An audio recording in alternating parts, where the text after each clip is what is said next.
Yo, what's going on, Team Tweedie? I hope you're all super well. Welcome to episode 10, I believe. Let me double check on that.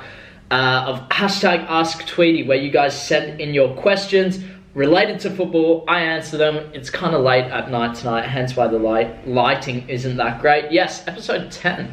So, 3 questions as usual, sent in by you guys for me to answer. Sorry, I got some Snapchats coming in. Remember the place for you guys to send in the questions.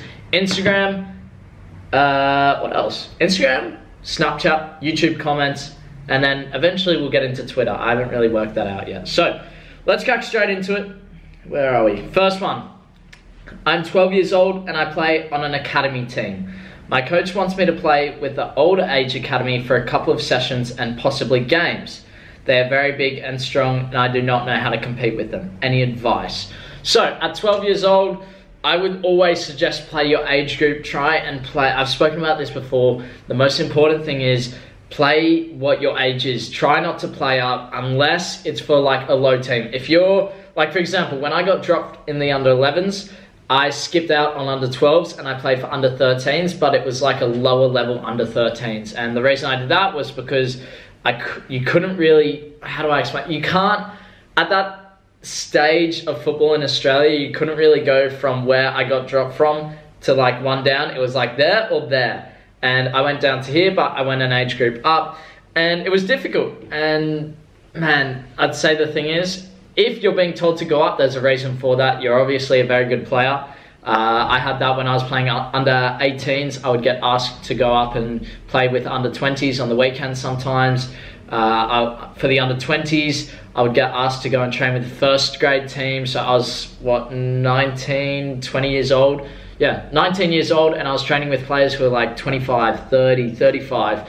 And I think the biggest thing is, first off, believe in your ability. They've asked you to go there for a reason, and the reason is that you're good enough to compete with them. So when I go into that session, I believe that I'm good enough to compete with these guys, and more often than not, I did very, very well.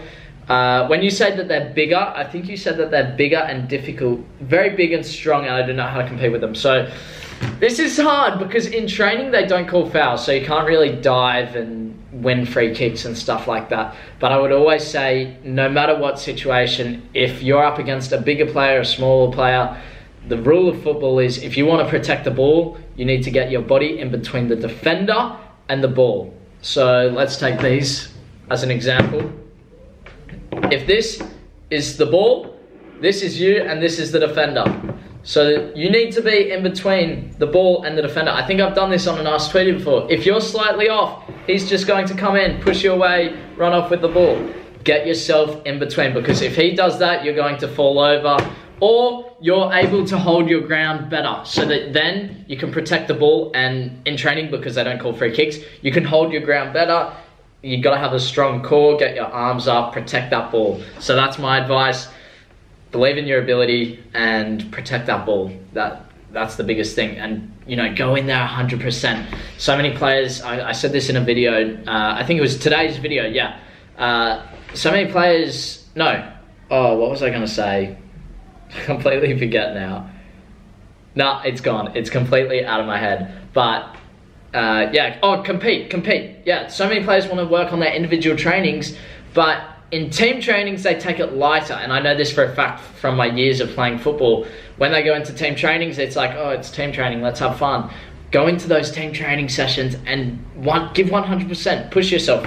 On my hand, I've ridden before 100%, just so that if I ever look down, I'm like 100%. And then you're really fighting for that ball to win it and trying to prove yourself almost. That's the first question. Second one. How many hours do you sleep per night, and how many hours do I, as a 14-year-old, need to perform at my best? Also, how do I plan my week of training, balancing training with school time and homework? So first off, how many hours of sleep per night? I would say between 8 hours and 7 to 9 hours. I go for 8.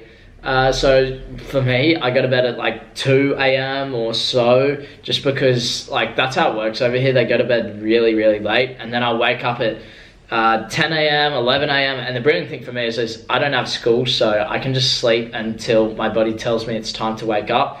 But if you have school, make sure you're getting to bed early. And I'd say the biggest thing with that is have a consistent sleep schedule, even on the weekend. Try not to go, so for the whole week, try and go to bed at 10:30 and wake up at, I don't know, 8, whatever it works out to be, 7:30. But on the weekend, players then go out or hang out with friends and end up going to bed at 2 a.m. or 3, 4, 5 a.m. and waking up at 2 p.m. and that completely messes up your whole body clock. If you go a whole 24 hours without sleep, I read somewhere it takes like a couple of weeks before you fully recover. So do not recommend that. The second part of this question, how do I plan my week of training, balancing training with school time and homework? No excuses. No excuses. Simple. That's all I can say. Don't make excuses. How can, I was in school and the problem is I just put my football ahead of school, so I wouldn't do my homework, I wouldn't do stuff like that. And for me, I'm not a big fan of school. I think it's good to learn stuff like that, but it just wasn't for me. But for a lot of you guys, it's a great backup plan to have. It just depends what you want to do in your life. And it's definitely not a good idea to go, I want to be a footballer, I'm not going to do school. That's not what I've done. I'm a very entrepreneurial person, so I've gone a different route. But man, balancing training with school time and homework, wake up earlier if you want to train in the morning, if you want to, if you need to do some gym work in the morning, so that then, this is how it is. Let's say you don't do anything in the morning. You get back from school, 4 o'clock, 5 o'clock, 6 o'clock, right? I doubt 6 o'clock, but 5 o'clock latest, and then you have from 5 o'clock till 10:30.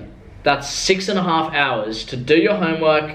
If you want to get an hour or 2 hours training in, whether that's team training, whatever it is, I would have to do homework in the car when I went to team training sometimes just to get it done.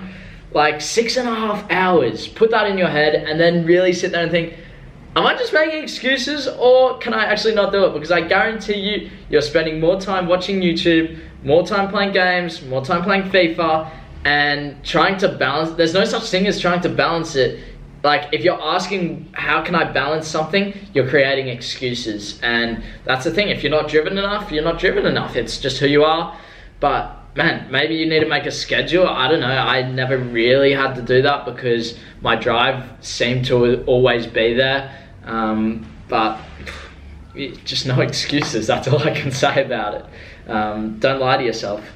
That's all. Next one. I got a trial for myself coming up. I got a trial for myself coming up. How do you stay positive in a game when you've done 2 mistakes in a row? This is a very good question. I think this comes a lot with my mentality, and I speak about it a lot, that when I go into trials or training sessions or games, my mentality is just chilled, relaxed, and focused on what I need to do. I think a lot of players go in okay, I'm so focused, I'm ready. This is what I'm doing, Don't even talk, why are you talking to me? Gotta get my headphones on, listen to music, okay, I'm pumped up. Alright, let's go. I don't know, for me, that doesn't work, so I don't do that. So when I go into a game, I'm just relaxed. And if I make a mistake, yeah, I get annoyed. But if I make more than a couple mistakes, I'm like, far out, what am I doing? And I almost laugh about it. I remember my mentor telling me a story of Ronaldinho in, I think it was the Champions League semi-final, I don't know what year, and he went to control the ball and it went under his foot, and he just laughed in front of thousands of people. And I'll never forget that story, because for him to laugh that he miscontrolled the ball in such an important match is crazy.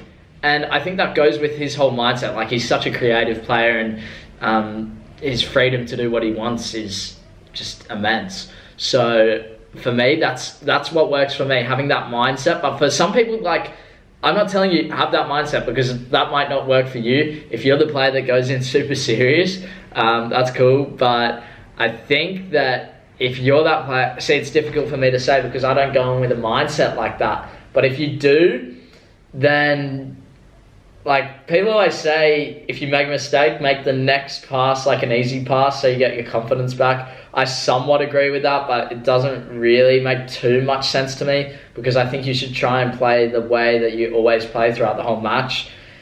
You look at, like, Neymar. I'm doing the analysis on Neymar. If he makes a mistake, he's not going to go, okay, the next pass, the next ball I'm keeping it. I'm not taking a player on. I'm just going to get it back and complete a pass. No way, man. This guy, he will mess up. Like, he'll try. I was watching. He tried a nutmeg in between the player, and even if it made the nutmeg, he still would have got tackled. The next ball, he takes on like 4 or 5 players and then makes a pass and they nearly score.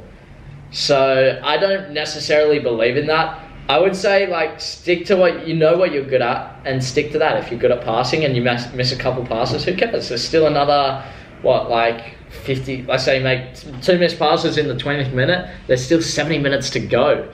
And I think a lot of us look at the professional players like Neymar, like, for example, Toni Kroos, because I'm thinking of defensive midfielders. We think they're gods, like they're these players that never lose the ball and are just, like, amazing. Oh, I think I went out of focus there.